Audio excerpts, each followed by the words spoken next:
Discovered. None of my 5 kids are mine. Left overnight for another country and took action.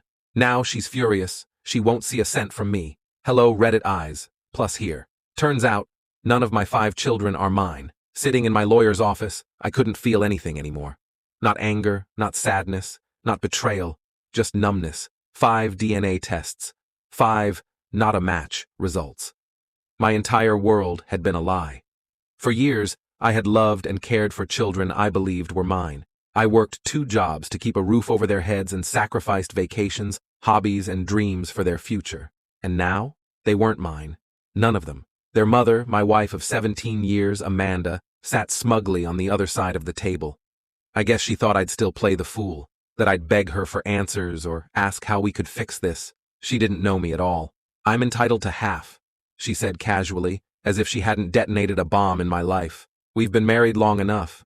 Half of my retirement, half of my savings, half of the house I built with my hands. For 5 children that weren't mine. I didn't say a word, just nodded. I signed the paperwork to start the divorce, but that wasn't the end of the story. Not even close. That night, I packed 1 bag. I didn't tell Amanda, didn't even look at the kids. It wasn't their fault, but I needed distance. A plan had been forming in my mind since the moment I got those test results.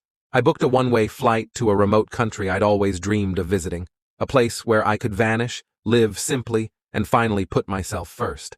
Before leaving, I made 1 stop.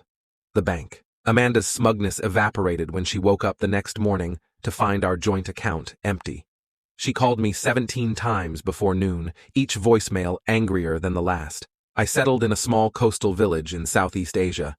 The locals were kind, the pace of life slow, and for the first time in years, I felt free.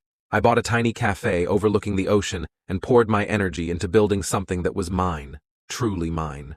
Meanwhile, Amanda discovered what my lawyer had been quietly working on. I'd funneled everything from our joint account into an offshore trust she couldn't touch. The house was sold to pay off debts in her name, and the custody fight she'd expected never came. Legally, I wasn't their father. She got no child support, no alimony, and no access to my assets. The messages shifted from anger to desperation. "How could you do this to me?" she wrote. "To the kids?" I ignored them all.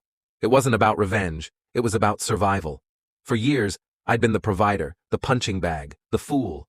Now, I was just me. Months later, I heard through a mutual friend that Amanda had moved into a small apartment and taken a low-paying job. The kids, the ones I still loved in a way I couldn't explain, were struggling. The oldest, 16, even reached out to me, begging to visit.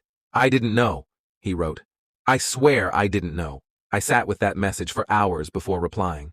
"I'm not mad at you, but I can't come back." He understood. Maybe someday, when the wounds weren't so fresh, I'd reconnect. For now, I needed to heal. 1 year after leaving, I sat on the balcony of my cafe, sipping coffee, as the sun set over the ocean. My life wasn't perfect, but it was mine. And Amanda? She could keep her lies, her schemes, and her fury. I smiled, thinking of the irony. She'd always accused me of being too boring and too predictable. If only she could see me now.